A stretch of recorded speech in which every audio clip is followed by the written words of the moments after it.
A soldier stands before his king. He is handed a sealed scroll. He is told it contains secret orders to win the war. He doesn't know it's his own death warrant. This isn't just a story of lust. It's a political thriller, a cover-up involving the highest levels of the Israelite government. Today we open the cold case of Uriah the Hittite. To understand the murder, you must understand the man. Uriah was a Hittite, a race of ironworkers and chariot masters from the north.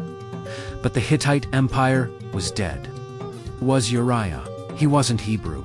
He was a Hittite, a remnant of a vanished superpower. Some scholars suggest he was a prince in exile. Uriah was a Gibber, one of the 37 mighty men. He wasn't just a soldier, he was David's bodyguard. He likely helped David survive the wilderness years. They were brothers in arms. He rose to the Gibberim, David's elite 37. These men were untouchable.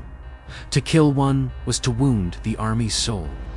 Uriah was the embodiment of the Hittite code: honor over life. The scandal begins on a rooftop. But here is the context. David should have been at war.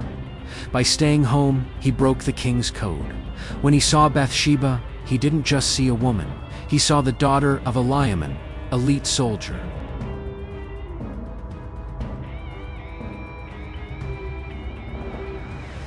While Uriah was fighting David's wars, David was watching Uriah's wife. Bathsheba wasn't just some woman. She was the daughter of Eliam, another mighty man. This was a betrayal of the entire military brotherhood. When the pregnancy was discovered, the clock started ticking. David didn't just fear God, he feared the military's reaction.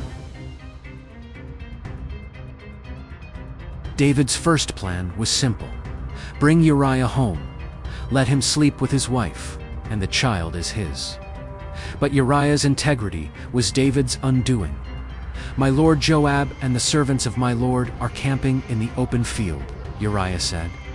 He refused luxury while his men suffered. He was more righteous than the king. This is where David realized Uriah is too good to live. David brings Uriah home to wash his feet, a Hebrew idiom for intimacy. He wants the pregnancy hidden, but Uriah is too loyal. He sleeps at the palace door. He refuses the comfort his men don't have. Desperate, David gets Uriah drunk. Surely, a drunk man will go home to his wife. No, even intoxicated, Uriah's Hittite honor holds firm. He shames the king without saying a word. David realizes Uriah must die. He writes the letter, but he needs an accomplice. He turns to Joab, his ruthless general. Joab is the only man who knows where the bodies are buried. Joab stages a suicide mission at the walls of Rabbah. He sends the elite troops too close to the archers. It was a tactical disaster, on purpose. Uriah dies under a hail of arrows. The secret is safe. Until Nathan the prophet walks in. He tells David a story about a sway lamb. He traps the king with his own sense of justice. "Thou art the man."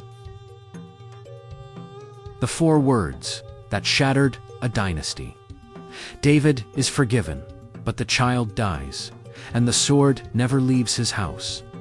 The murder of one Hittite cost David his peace forever.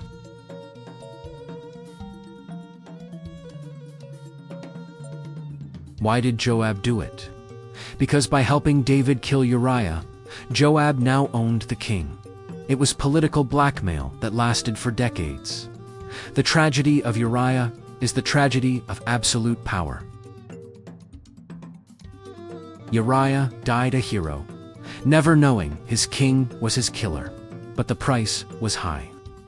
Nathan prophesied the sword would never depart from David's house. From that moment on, David's family tore itself apart.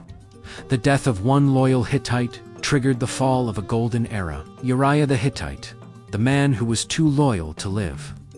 His name is written in the genealogy of Jesus, while David's sin is written in the stars. Don't forget to unlock the next mystery in the vault.